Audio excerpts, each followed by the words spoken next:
it starts off with Ichigo being attacked by hollows, him wanting to save his family and stuff. Rukia comes, she gets hurt. She's like, the only way you can save your family is if you pretty much become a Shinigami. She lends him her power by stabbing himself with her sword. And he becomes a Shinigami. Apparently that was a crime. And now she's on trial to be executed, so he goes to save her. And there's that one iconic moment where he does actually stop the execution. There's that big ass phoenix that's about to kill her.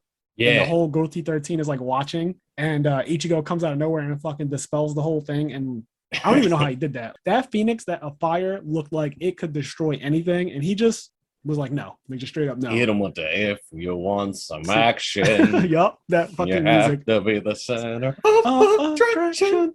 What do you think Tite Kubo had planned for After Soul Society? Because, okay, we have Bleach start the way you said, right? Mm-hmm. And it kind of becomes a Monster of the Week show for a little bit, but events start to chain together, right? And then a story starts to kind of form out of this Monster of the Week format. And then we get the reveal that what Rukia did was a crime, and we have Renji. It's Renji and Byakuya that show up, right? And just house Ichigo. Yeah. Yeah, and then Ichigo goes and he meets dude with the hat. He's dope as hell. Urahara is the shit. Yeah, he's one of the most popular characters in the But he meets him. Anyway, all that shit happens. The whole plot, like you said, turns into saving Rukia, the whole Soul Society arc.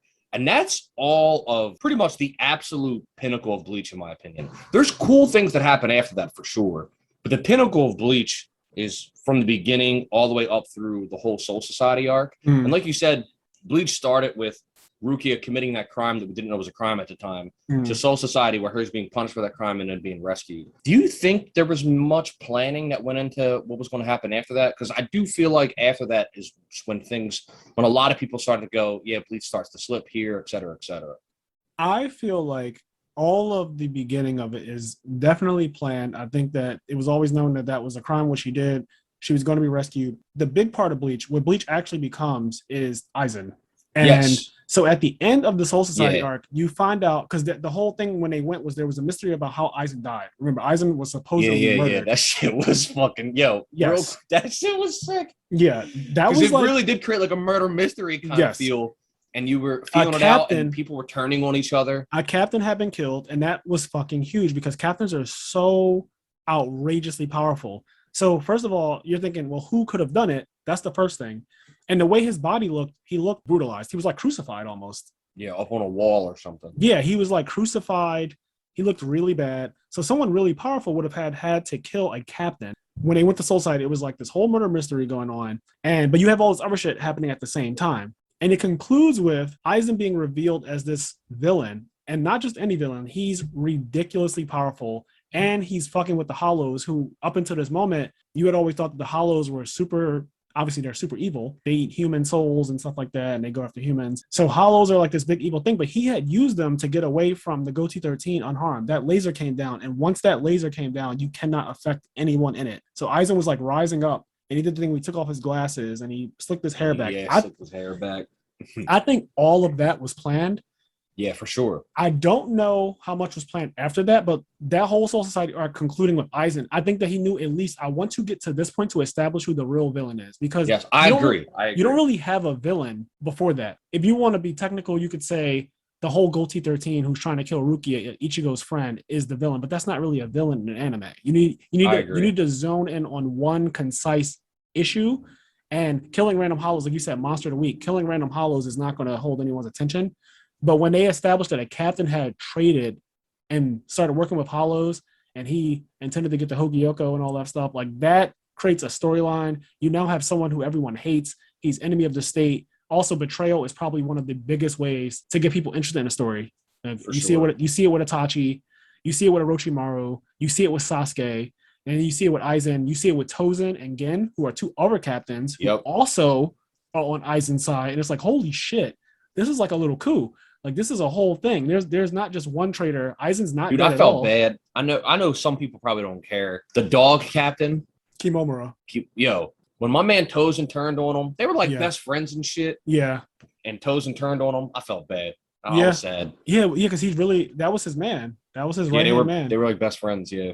I definitely think Kubo had planned up to Aizen being a real villain and all Soul Society. I think all that was planned, but going forward after that, I think he had ideas and moments in his head that he knew would be cool. Yeah, but I think the Espada was planned. Like I think the thought of making hollows into Shinigamis is something that clearly is not an ass pull. It's one of those like we want this to be a thing because the concept is so foreign at the time that it seems really cool. Like holy shit, hollows now have swords and they have release states.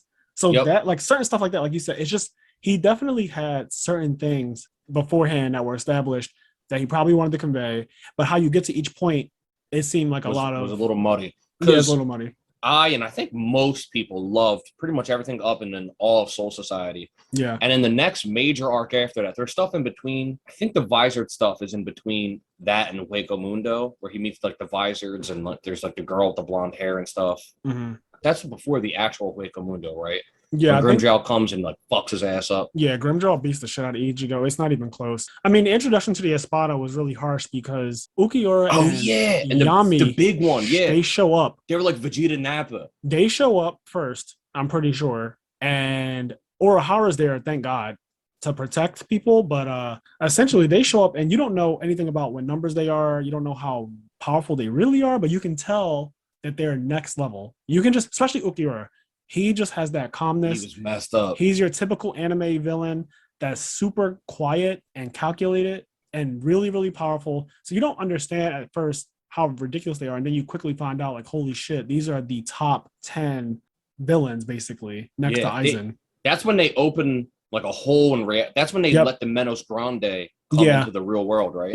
Yeah, it's real bad. And Urahara pretty much stops, like, things from going completely awry. But essentially, the introduction to the Espada establishes like, holy shit, Aizen is creating Shinigamis out of hollows. And that concept is wild. So when he leaves Soul Society, when Aizen gets like lifted up out of Soul Society, he does the hair slick back thing. He doesn't have Rukia at the time, right? You mean Orihime?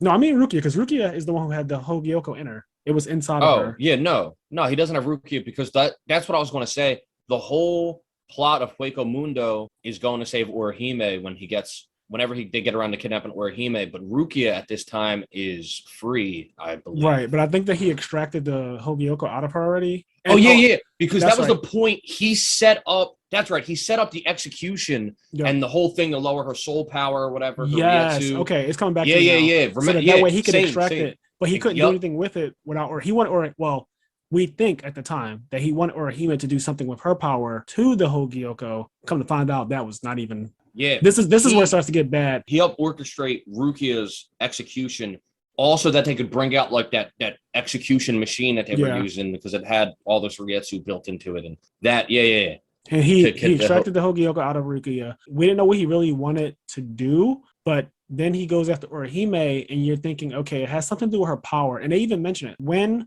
Ukiura captures Orihime. He specifically says, "Aizen has use for your power."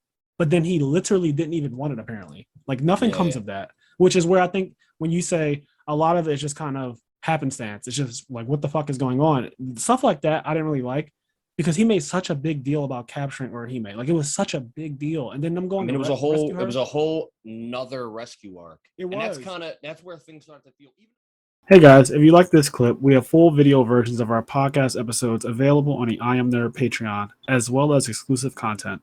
If you'd like to listen to our full podcast episodes or find us on any other social media platforms, you can do so by clicking the link tree below.